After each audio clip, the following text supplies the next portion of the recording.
तो बहुत स्वागत आपका एक बार फिर से खंडवा डिफेंस फैक्ट पर।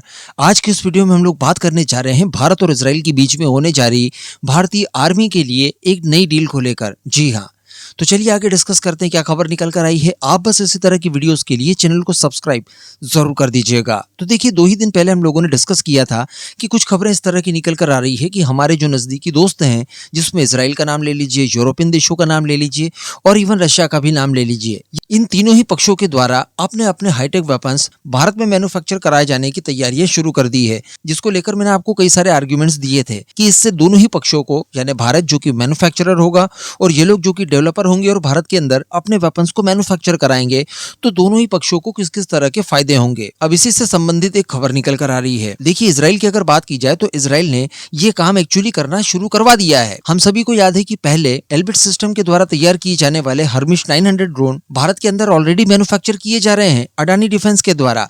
इनको भारतीय नौसेना ने भी प्रोक्योर किया है और कुछ खबरें ऐसी भी निकल कर आई थी कि गाजा इजराइल कॉन्फ्लिक्ट के दौरान इजराइल ने भारत में बने इन्हीं ड्रोन्स को प्रोक्योर भी किया है। इन्हें भारत में दृष्टि 10 के नाम से जाना जाता है। तो इससे इजराइल को मैन्युफैक्चरिंग के लिए एक अच्छा माहौल मिल गया। जितना हो सके उतना मैन्युफैक्चर करा सकता है सस्ते दरों पर, क्योंकि भारत में मैन्युफैक्चरिंग सस्ती है अपेक्षाकृत अगर किसी दूसरे देश से तुलना करें। साथ ही यहाँ पर भारतीय फोर्सेस द्वारा भी इन्हें खरीदे गए तो उसका एक्सपोर्ट का चांस बढ़ा। और अगर इजराइल चाहे, उसके पास कोई कस्टमर है, तो उन्हें भारत में ही बने इन ड्रोन्स को एक्सपोर्ट भी किया जा सकता है। तो इससे इजराइल और भारत दोनों को ही फायदा है। अब इसी तरह की एक और चीज देखने के लिए मिली है और यह है लॉन्ग रेंज रॉकेट सिस्टम को लेकर। जी हाँ, दरअसल बताया जा रहा है कि भारतीय वायुसेना ने एक डील साइन की है जिसमें लॉन्ग रेंज के सूर्यास्त्र नामक रॉकेट सिस्टम लिए हैं। अब बताया जा रहा है कि इनकी रेंज 150 किलोमीटर यानी 150 किलोमीटर से लेकर 300 किलोमीटर की रहेगी, जो कि हमारे लिए काफी अनिवार्य है, पाकिस्तान हो या फिर चाइना हो, दोनों ही फ्रंट पर। और ये इजरायली टेक्नोलॉजी के आधार पर ही तैयार किए गए होंगे। बताया जा रहा है कि इन रॉकेट सिस्टम्स को इमरजेंसी परचेसिंग पावर के जरिए खरीदा जा रहा है, जिसमें एक प्राइवेट कंपनी NIBE लिमिटेड जो कि इजराइल के साथ सहयोग करेगी, उससे ये रॉकेट सिस्टम्स लिए जाएंगे। इसमें बताया जा रहा है कि इसके तहत यूनिवर्सल रॉकेट लॉन्चर्स भारतीय सेना के लिए खरीदे जाएंगे। लगभग 292.69 करोड़ रुपीस की ये डील बताई जा रही है, जो कि भारत में बनने जा रहे पहले 300 किलोमीटर रेंज वाले रॉकेट सिस्टम होंगे। यानी इजरायली रॉकेट सिस्टम भारत में निर्मित होंगे भारतीय नामों से और वो भारतीय सेनाओं को डिलीवर्ड किए जाएंगे।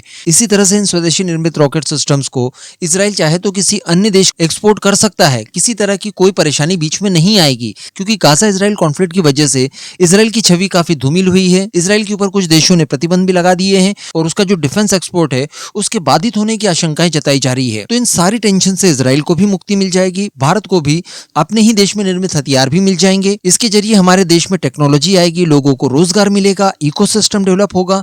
और इसी इकोसिस्टम का इस्तेमाल हम तब करेंगे जब DRDO के रिसेंटली टेस्ट किए गए 120 किलोमीटर वाले रॉकेट सिस्टम मैन्युफैक्चर किए जाएंगे, या फिर फ्यूचर में जो पिनाका मार्क 4 को तैयार किया जा रहा है DRDO के द्वारा, जिसकी रेंज भी 300 किलोमीटर होगी, उनको जब मैन्युफैक्चर किया जाएगा तब यही इकोसिस्टम हमारे काम आने जा रहा है। तो मैंने आपको उस वीडियो में भी बताया था कि ये एक बहुत ही अच्छा इनिशिएटिव है। इसमें भारत को बिल्कुल भी लेट लतीफी न करते हुए इस तरह की डील्स को साइन कर लेना चाहिए। सोचिए, इसी आधार पर रशिया के S-400, S-500 भी अगर भारत में बने, उसके Su-57E भारत में बने, या फिर फ्रांस की बात की जाए तो फ्रांस के रफाल और उसके M88 इंजन भी अगर भारत में बनने शुरू हो जाए, जिसको लेकर तैयारियां भी शुरू कर दी गई है।